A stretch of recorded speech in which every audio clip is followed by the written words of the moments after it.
Oui, absolument. C'était l'une des deux questions sur lesquelles les participants à ce dialogue se sont penchés pour cette deuxième journée de dialogue. Les discussions viennent tout juste de terminer. On attend donc la publication de la synthèse.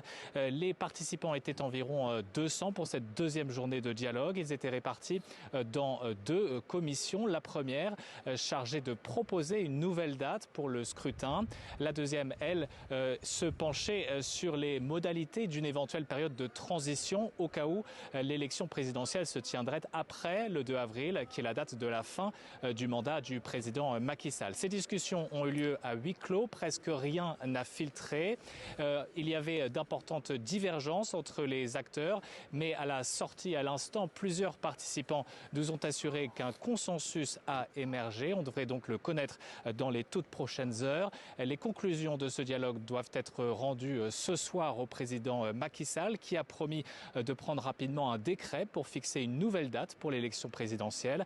Je rappelle que le président Macky Sall a dit lors de l'ouverture de ce dialogue qu'il souhaitait réconcilier les Sénégalais.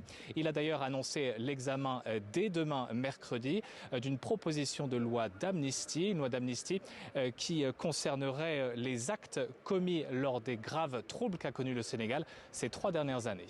Clément Bonnereau en direct de Dakar. Merci Clément pour toutes ces précisions concernant la situation politique au Sénégal.